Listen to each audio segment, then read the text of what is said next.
Shalom saudara, jumpa lagi bersama dengan saya Pendeta Cecep Suparman. Renungan pada kesempatan kali ini berjudul Teriritasi. Teriritasi. Dari Kejadian pasal 4 ayat yang ke-3-5. Saya akan bacakan buat kita semua. Kejadian pasal 4 ayat 3 dikatakan begini. Judul perikopnya Kain dan Habel. Kalau bahasa Inggris New King James memberi judul Cain murders Abel. Kain membunuh Habel. Setelah beberapa waktu lamanya, maka Kain mempersembahkan sebagian dari hasil tanah itu kepada Tuhan sebagai korban persembahan. Ayat 4, Habel juga mempersembahkan korban persembahan dari anak sulung kambing dombanya, yakni lemak-lemaknya. Maka Tuhan mengindahkan Habel dan korban persembahannya itu. Ayat 5, tetapi, perhatikan ini, tetapi Kain dan korban persembahannya tidak diindahkannya. Sampai di sini sebenarnya nggak ada masalah. Nggak ada masalah dalam arti Kain mempersembahkan korban, kemudian Habel juga mempersembahkan korban. Yang menjadi masalah adalah ketika persembahan Habel diterima oleh Allah, diindahkan oleh Allah, tetapi Kain dan korban persembahannya Alkitab mengatakan tidak diindahkannya. Ya. Yang terjadi selanjutnya dikatakan masih dalam ayat yang ke-5, lalu hati Kain menjadi panas dan mukanya muram. Ya. Jadi ternyata Kain merasa teriritasi dengan kondisi situasi di mana persembahan adiknya diterima, sedangkan persembahan dia tidak diindahkan. Ya. Kalau saja Kain berpikir positif, artinya dia bertanya, kenapa persembahan saya ditolak? Ya. Persembahan Habel diterima. Ya. Dia cari tahu, kemudian dia coba lagi mempersembahkan seperti Habel mempersembahkan. Masalah selesai. Yang menjadi masalah adalah apa? Lalu hati Kain menjadi sangat panas dan mukanya muram. Jadi Alkitab mencatat hati Kain teriritasi, menjadi sangat panas. Jadi bukan hanya panas, tetapi sangat panas. Ya, ini menunjukkan Kain tidak menerima kenyataan bahwa persembahan adiknya itu lebih baik. Ya, memang Alkitab mengatakan di Ibrani pasal yang keempat itu dikatakan begini mengenai persembahan Habel. Ibrani 11 ayat 4. Karena iman Habel telah mempersembahkan kepada Allah korban yang lebih baik daripada korban Kain. Jadi ternyata penafsir Alkitab mengatakan persembahan Kain itu lebih baik daripada persembahan atau korban Kain. Ya. Jadi Habel mempersembahkan ternak, sedangkan Kain mempersembahkan hasil dari pertaniannya. Ya. Memang persembahan itu, saudara, ya, seperti selera. Ya. Tuhan seleranya kambing domba. Ya. Itu mungkin, saudara, ya, Habel belajar dari ayahnya Adam, karena pada waktu itu mereka hanya kakak beradik berdua, Kain dan Habel. Ya. Nah, Habel belajar dari Adam bahwa Allah suka dengan persembahan ya berupa kambing domba, ternak. Ya. Entah gimana Kain yang memang usahanya sebagai petani, dia mempersembahkan apa yang dia miliki. Sebenarnya apapun persembahannya bagi Allah, yang penting keadaan hatinya. Ya, kalau hatinya bersih, hatinya berkenan, saya percaya persembahannya pun berkenan. Karena Alkitab mengatakan karena iman Habel telah mempersembahkan kepada Allah korban yang lebih baik daripada korban Kain. Dengan jalan itu ia memperoleh kesaksian kepadanya bahwa ia benar.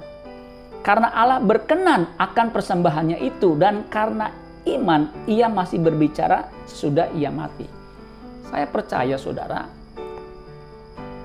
persembahan Habel diterima itu karena dia berkenan, karena dia punya iman. Ya. Alkitab mengatakan tanpa iman tidak mungkin orang berkenan kepada Allah. Jadi ketika orang punya iman, itu dia berkenan kepada Allah.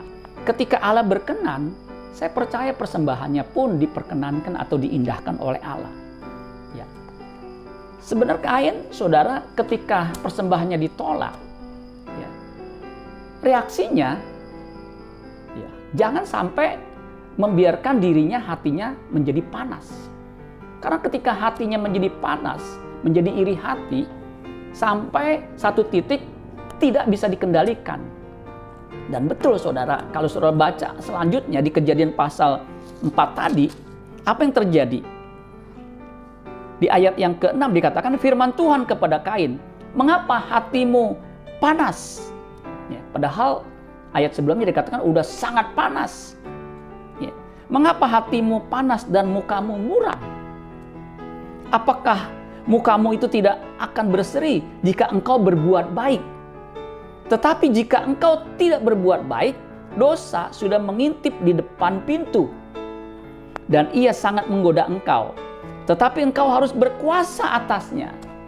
Seandainya Kain bisa mengatasi keadaan hatinya yang teriritasi, melihat persembahannya ditolak sedangkan persembahan adiknya diterima, mungkin peristiwa pembunuhan kakak kandung membunuh adiknya itu tidak akan pernah terjadi. Tetapi apa yang terjadi saudara sekalian di ayat 8? Kata Kain kepada Habel adiknya, "Marilah kita pergi ke padang." Berarti Kain sudah merencanakan suatu pembunuhan. Ketika mereka ada di padang, tiba-tiba Kain memukul Habel adiknya itu lalu membunuh dia. Jadi saudara sekalian, akibat Kain tidak bisa mengatasi keadaan suasana hatinya yang panas oleh karena iri hati, dia melakukan pembunuhan. Saudara, kita harus hati-hati dengan hati kita. Ya, kita harus bisa mengatasi keadaan suasana hati kita. Kalau kita tidak bisa mengatasi keadaan suasana hati kita, ya, hati kita menjadi panas sampai satu titik tidak bisa kembali lagi. Apa yang kita tidak bisa kuasai itu akan menguasai kita. Iri hati kalau tidak dikuasai akan menguasai kita, maka akan berakhir dengan pembunuhan. Ya.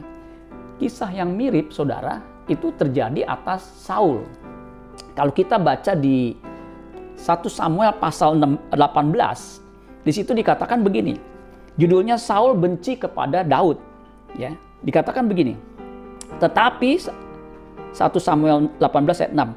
Tetapi pada waktu mereka pulang ketika Daud kembali sesudah mengalahkan orang Filistin itu, keluarlah orang-orang perempuan dari segala kota Israel menyongsong Raja Saul sambil menyanyi dan menari-nari, dengan memukul rebana, dengan bersukaria, dan dengan membunyikan gerincing.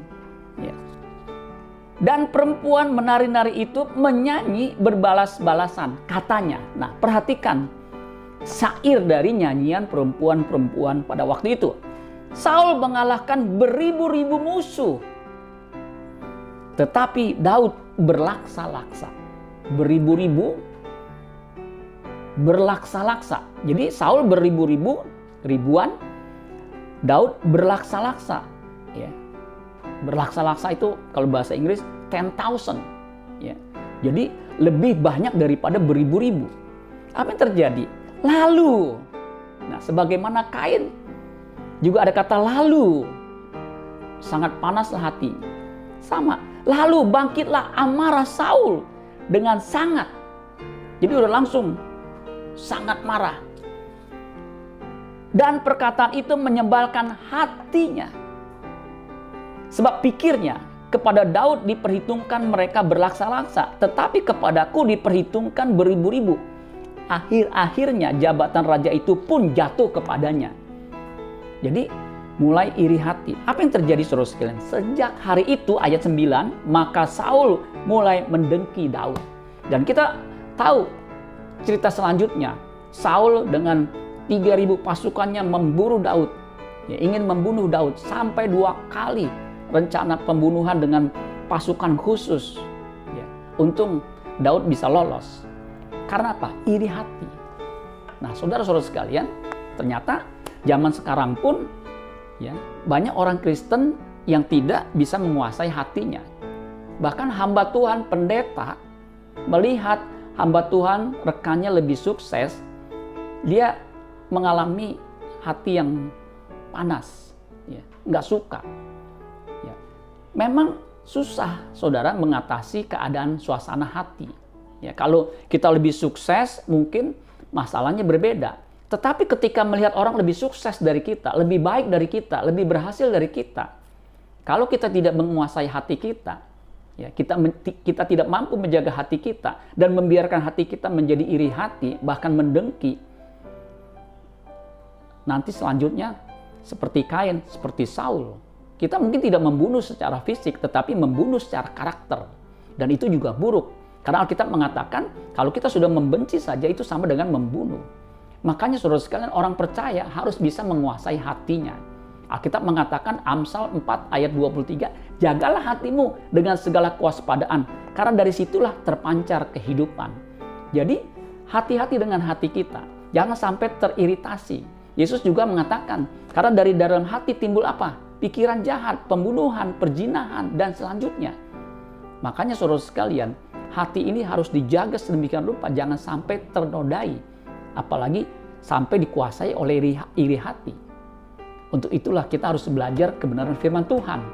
Supaya firman Tuhan itu menguasai hati kita, melembutkan hati kita, sehingga kita bisa menerima keadaan yang terjadi, baik yang baik maupun yang tidak baik. Sehingga kita bisa senantiasa bersyukur, dengan hati yang bersyukur menerima apapun yang terjadi dalam hidup kita. Karena dengan hati yang bersyukur itulah kita bisa memuliakan Tuhan. Kita tetap bisa bersyukur dengan keberhasilan orang lain. Kita bisa tetap bersukacita. Karena apa? Alkitab mengatakan bersukacita dengan orang bersukacita. Itu jelas saudara sekalian. Menangis dengan orang yang menangis. Sehingga ketika ada orang yang lebih sukses, kita bersukacita. Ketika ada orang yang berduka cita, kita turut berduka cita. Sehingga suasana hati kita, apapun keadaan kita tetap memiliki hati yang berkenan di hadapan Tuhan. Dan hanya orang yang memiliki hati yang berkenan kepada Tuhan, yang suci hatinya, yang berkenan di hadapan Tuhan. Biarlah Roh Kudus memberikan kita kemampuan untuk kita bisa menjaga hati kita, supaya hati kita senantiasa memuliakan nama Tuhan. Amin buat firman Tuhan. Tuhan Yesus memberkati. Sola Gracia.